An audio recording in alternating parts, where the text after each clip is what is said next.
अगर आप tarot reading सीखना चाहते हैं तो रुकिए, कार्ड उठाने से पहले कुछ बातें जानना बहुत ज़रूरी है। नहीं तो आप अननोइंगली किसी को नुकसान पहुँचाते रहेंगे, अदरवाइज़ आप गलत तरीके से रीडिंग करते रहेंगे, ठीक है? तो हेलो, माय नेम इज़ रश्मि और आज हम बात करेंगे एक बहुत ज़रूरी टॉपिक के ऊपर, टैरो के एथिक्स और रूल्स एंड रेगुलेशंस के ऊपर। Okay, so let's go. सो सबसे पहला रूल है कंसल्ट। कभी भी किसी के परमिशन के बिना आपको उनकी रीडिंग नहीं करनी है। वो आपके फैमिली मेंबर हो या आपके दोस्त हो, यहाँ तक कि आपका पार्टनर क्यों ना हो, आप उनकी परमिशन के बिना टैरो रीडिंग नहीं करेंगे, ठीक है? Because this is all about their privacy, ठीक है? वो सबका अधिकार होता है, राइट? सबके अपने राइट्स हैं। तो और टैरो इज़ नॉट अबाउट कि भई आप किसी की प्राइवेट लाइफ़ में जाके देखें कि क्या चल रहा है, क्या नहीं चल रहा है, ठीक है? तो this is all about self awareness और गाइडनेस। और एक चीज़ हमेशा याद रखें कि थर्ड पार्टी रीडिंग सिर्फ जितना बच सके उतना बचे। फॉर एग्जांपल कि मेरा एक्स मेरे बारे में क्या सोच रहा है, उसके माइंड में मेरे बारे में क्या चल रहा है, दीज़ थिंग्स, ये भी कैसे हुआ? दिस इज़ ऑल अबाउट उसकी एनर्जी आप लोग ले रहे हैं, राइट? तो ऐसा आप लोग को जितना बच सके उतना बचें। और अब आप लोग बात करते हैं सेकंड रूल्स के बारे में, ओके?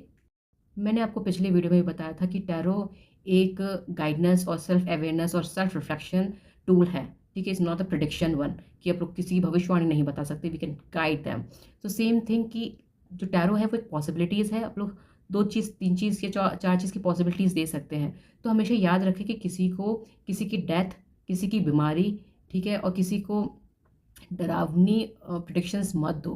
पहली बात तो ये अनएथिकल है, सेकंड चीज़ ये है कि किसी के मेंटली वो प्रेशर बन सकता है, ठीक है? क्योंकि वो जो क्लाइंट अपने पास आया है with a full of trust, ठीक है? और वो मानसिक रूप से उसको ऑलरेडी इतना टेंशन है और अपने उसको इतना कुछ बोल दिया है, डरावनी मतलब बहुत ही अनफेयर चीज़ें बोली हैं, तो वो ऑलरेडी और मेंटली फेल्ड हो चुका है। तो अपना कर्तव्य क्या है कि उस जो क्लाइंट है उसको आप एक पॉसिबिलिटी दो, उसको पॉजिटिव क्या, जो नेगेटिव है जो है उसको भी अच्छे वे में बताओ कि वो उसमें भी पॉसिबिलिटी जाने, ठीक है? हर चीज़ गलत नहीं होती, उस गलत चीज़ में भी अच्छी चीज़ होती है, तो आप लोग उस तरीके से सामने वाले को बता सकते हैं, ठीक है? तो उस चीज़ की आपको ज़िम्मेदारी लेनी बहुत ज़रूरी है।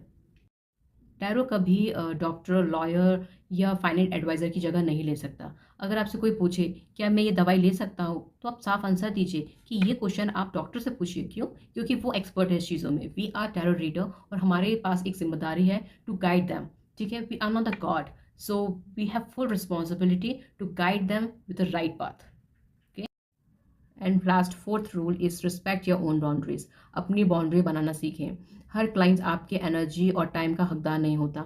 इफ़ एक क्लाइंट बार बार एक ही क्वेश्चन को अलग अलग तरीके से पूछ के अपना मनचाही आंसर चाहता है तो उसको नो बोलना ही सही डिसीजन होता है, ठीक है? तो this is all about 4 rules.